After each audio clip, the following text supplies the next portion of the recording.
Como é possível mudar de vida sem recorrer ao suicídio? E se pudéssemos salvar vidas e o mundo melhorasse para todos nós? Juntos, nós podemos. Invista neste canal. Invista em um mundo melhor.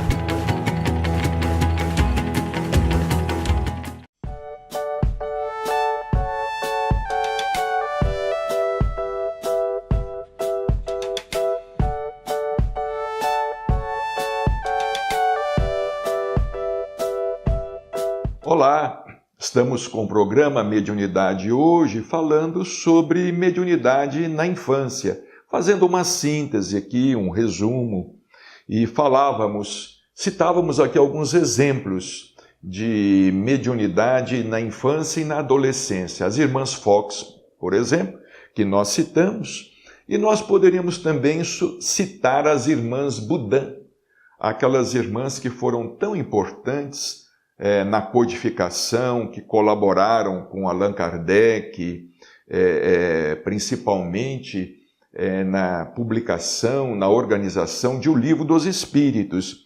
A Julie Budan, que tinha 14 anos, e a sua irmã Caroline Budan, de 16 anos. Vejamos, eram crianças, não é? Adolescentes. Há aí uma controvérsia na idade dessas duas irmãs. Alguns historiadores dizem que tinha 15, a outra tinha 18, mas a maior parte dos biógrafos afirmam que a Julie Budan tinha 14 anos e a Caroline Budan 16 anos de idade.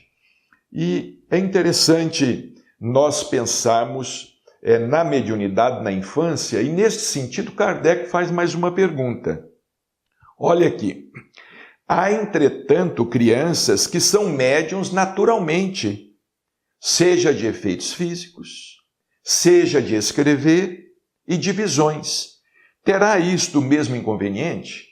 Porque à época de Kardec, ele lidou com esse problema. Crianças que eram médiuns naturalmente, ou de efeitos físicos, como no caso das irmãs Fox, eram médiums de efeitos físicos, e também médiuns de psicografia ou médium de visões, enxergavam os espíritos. Haveria nisso algum inconveniente? Os espíritos responderam, não. Quando a faculdade é espontânea numa criança, é porque está em sua natureza e porque sua constituição a isso se presta. O mesmo não se dá quando é provocada e sobrexcitada. Foi o que nós dissemos.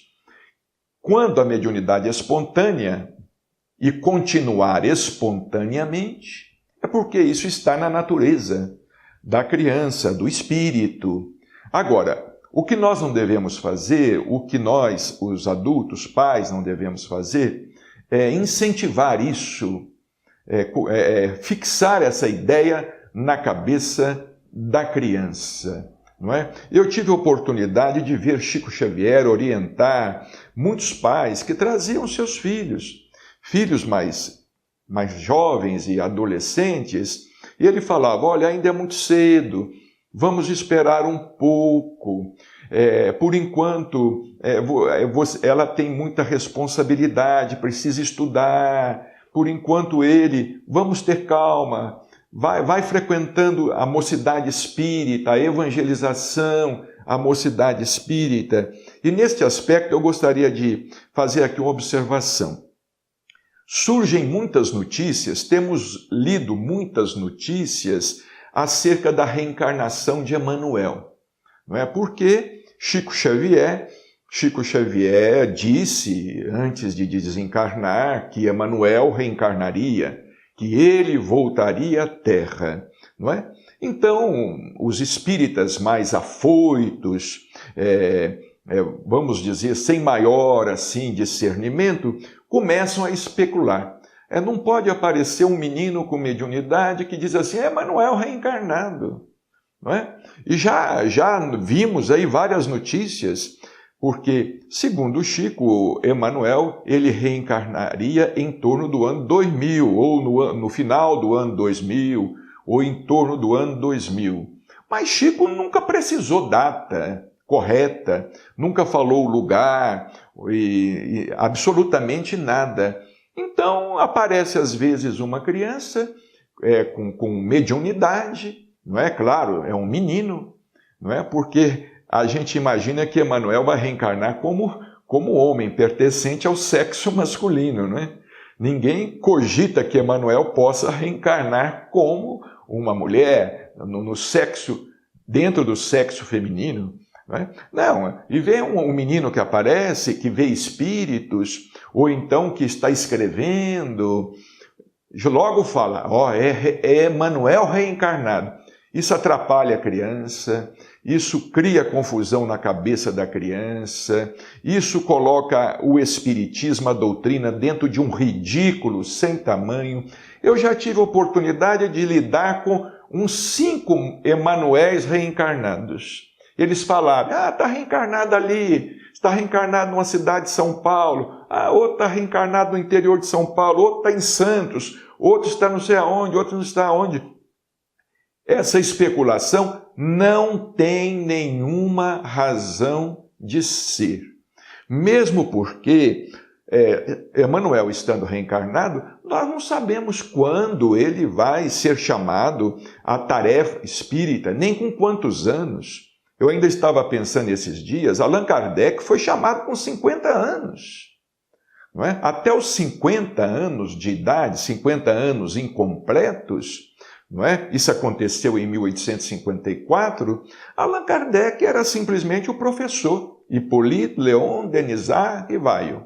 Era um professor na França, um pedagogo, um magnetizador, um homem de muitas virtudes, de inteligência extraordinária, de muito bom senso, mas até então ele não havia sido chamado. Ele foi chamado a codificar a doutrina quando completou 50 anos de idade, não é? Agora, Emanuel pode se revelar para o mundo com 30 anos, com 40 anos, com 50 anos, nós não sabemos, não é? Então é preciso se parar com essas especulações. Um menino começa a escrever, não é? Diz que é um ditado, os pais, os vizinhos, os outros espíritas, sem discernimento, fala assim, é Emanuel. Olha, isso tudo é especulação e devemos parar com isso. Chico dizia que Emanuel, ele ia reencarnar, ele ia trabalhar na educação, e mais tarde talvez ele fosse para o Congresso. Vejamos, não necessariamente ele precisa ser médium, não necessariamente ele precisa ser psicógrafo, não necessariamente ele precisa demonstrar faculdades mediúnicas na sua infância ou na sua juventude. Bem, o nosso programa chegou ao seu término, deixamos aqui a você o nosso abraço e até o nosso próximo encontro, se Deus quiser.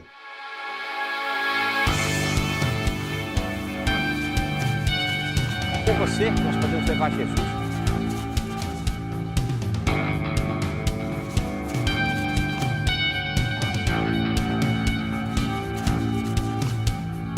Invista neste canal. Invista em um mundo melhor.